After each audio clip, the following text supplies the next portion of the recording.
Assalamu alaikum, I'm Haris once again and this is the Yamaha YBR 125. पहले हमने इसका initial review upload किया था. This is the detailed review of YBR और Yamaha YBR is one of the hottest cakes in the market और इस time जो बिल्कुल सिटी फिगर चल रहा है वो Yamaha YBR ही चल रहा है. और जो इसके इनिशियल रिव्यू के बाद जो लोगों ने हमसे क्वेश्चंस किए थे वो मैं अपने माइंड में रख के ये वाली पर्टिकुलर वीडियो बना रहा हूँ. सबसे पहले जो हमें क्वेश्चन आता है जी, what is the top speed of YBR. ये बाइक मैंने चलाया है, इसने क्लॉक किया तकरीबन 7034 kilometre and believe you me 100 is the limit. 100 का डिजिट ये क्रॉस नहीं करता. और मिसिंग का जो इशू जिसकी बात कर रहे थे, जिसकी रेमेडी हम लोगों ने निकाली कि हम यामाहा जुनून जो ओरिजिनल जापानीज़ था उसकी CDI YBR में लगाते हैं. मिसिंग इसकी स्टार्ट होती है 8000 से 8,500-9,000 RPM तक. उसकी वजह से बाइक RPM उसके बाद पूरा तो उठा लेता है, पर ये होता है कि जो लैग ये क्रिएट करता है उसकी वजह से इसकी टॉप स्पीड कम हो जाती है. उसके बाद यामाहा लूब बहुत ज़्यादा कंपनी कहती है कि जी यामाहा का ही आप लुब्रिकेंट इसके अंदर इस्तेमाल करें और जो किसी काम का नहीं है. इवन उससे बेहतर जेक आप 1040 भी डाल लें फुली सिंथेटिक, तो this is far better than the Yamaha lube. और इस बाइक की जिस तरह आप देख रहे हो आजकल YBR क्योंकि इतना ज़्यादा हिट हो गया मार्केट में, लोगों ने बाहर से चीज़ें मंगवा के सेल करना शुरू कर दी हैं. This is the FZ16 light on this bike. और यस, अगर आप बात करें कि ये बाइक मिसिंग क्यों कर रहा है, उसकी दो रीज़न मुझे लगती हैं. एक तो इसको ऑब्जेक्टिंग की ज़रूरत है और दूसरा इलेक्ट्रॉनिकली ये बाइक इतना ज़्यादा साउंड नहीं है.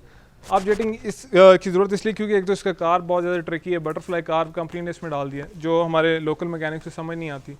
तकरीबन आप इसको क्लेम कर सकते हो 10-12 हज़ार किलोमीटर तक आप इसको क्लेम कर सकते हैं जाके अगर कोई भी इशू आता है. और जो लोग इसको मिसिंग के इशू के लिए क्लेम करते हैं वो क्या करती है कंपनी, वो एक जो फ्यूल जेट है वो आपको क्लेम करके चेंज करके दे देते हैं. उसके बाद ये इशू काफ़ी हद तक चेंज हो जाता है. और YBR is actually disastrously affected the market of other bike जिस तरह पियागो डीलक्स. इस तरह ये बाइक अब आपको 0 मीटर डीलक्स बहुत कम नज़र आएंगे क्योंकि लोग सारे YBR पे शिफ्ट हो गए हैं. और इवन पियागो की मार्केट को भी इसने बहुत बुरे तरीके से डैमेज कर दिया एक तरह से कि उसकी रीसेल जो वैल्यू बिल्कुल ख़त्म होगी. और आई फेयर दैट अब पियागो भी कंपनी लॉन्च नहीं करी क्योंकि अगर वो इतना सीरियस होते तो अब तक आप कोई ना कोई प्रोटोटाइप नए मॉडल का बेशक स्टिकर ही बदल देते बहरहाल आ जाता. ऐसी कोई बात नहीं हुई अभी तक. सो आई थिंक वी शुड किस पियागो अ गुड बाय कि अब उसकी लेगेसी ख़त्म हो गई. और एक और इशू जो अक्सर YBRs में आ रहा है, वॉबलिंग. क्योंकि मैंने भी फोरम से बहुत ज़्यादा लोगों ने मेरे से भी पूछा. वॉबलिंग जो मुझे लगता है जो चीज़ कॉज कर सकती है वो उसके रिम का डिसबैलेंस है. रिम्स में अगर डिसबैलेंस आ जाए, कोई आप बहुत ज़्यादा स्पीड में किसी बम्प को हिट करो तो आपका रिम टेढ़ा हो जाता है और बहुत मुश्किल है कि वो ठीक हो क्योंकि रिम फिर रिप्लेस ही करना पड़ता है आपको. और उसके अलावा जो हमारी आवाम सबसे ज़्यादा बात करती है इसकी साउंड नहीं है. साउंड इसकी इसलिए नहीं है क्योंकि ये यूरो 2 स्टैंडर्ड का बाइक है और अगर आप इन स्टैंडर्ड्स को स्टडी करो तो साउंड एमिशन, कार्बन डाइऑक्साइड के एमिशन, इस तरह के जो पॉइजनस गैसेस वगैरह वो बहुत कम होने चाहिए. तो अगर एक कंपनी आपको इतना अच्छा स्टैंडर्ड दे रही है तो आपको आवाज़ के लिए होंडा 125 है और बाकी बाइक्स हैं तो आप वो चलाएं अगर आपको वो चीज़ पसंद है. Please do not compare this bike with Honda CG 125 classic. These both bikes are far away. एक ईस्ट में दूसरा वेस्ट में क्योंकि उसका 98 kg ड्राइव वेट है और उसमें सवाए वाइब्रेशन के और थ्रिल के और कोई चीज़ नहीं. उस बाइक के ऊपर लोड ही नहीं है जिसको उसने पुल करना है. उसकी व्हील बेस कम है और बेसिकली मेरे हिसाब से तो outdated bike. I don't know why in the name of God people love that bike.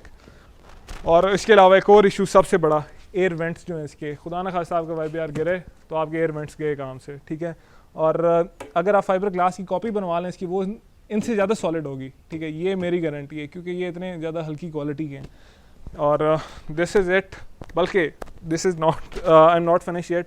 बहुत ज़्यादा लोग जिन्होंने जो फैमिली वाले हैं और जिन्होंने YBR लिया था बड़े खुश होके कि लेट्स ट्राई अनदर थिंग.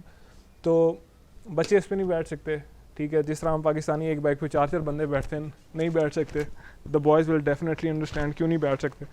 और ये थोड़ी सी बातें.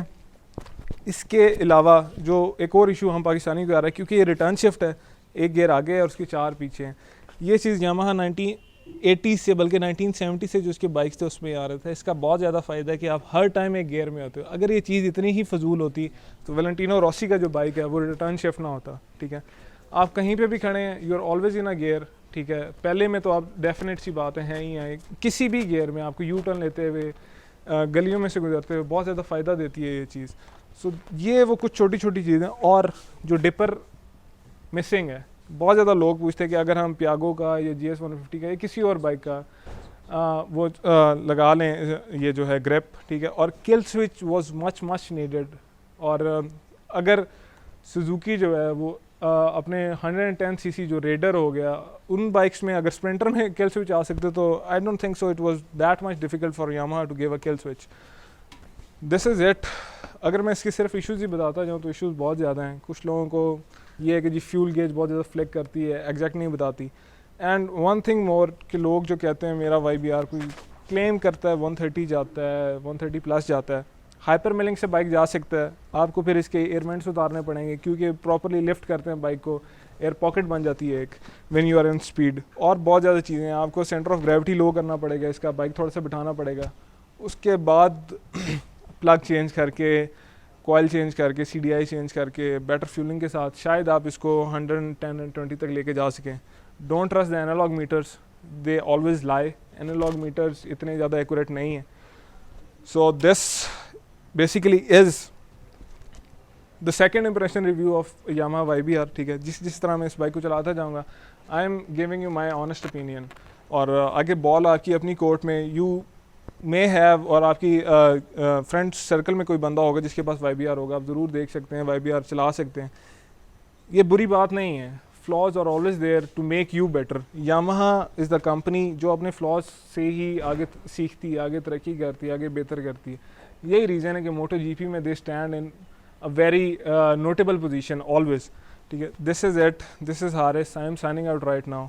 और अगर आप लोगों को कोई भी इश्यूज़ हैं, कोई भी आगे सवाल हैं, do post them at the comment section on our YouTube page. हमारे चैनल को लाइक करें, सब्सक्राइब करें, वहाँ पे कमेंट करें, उसको शेयर करें, as this is one of the only and one of the very first YouTube automotive video blog of Pakistan.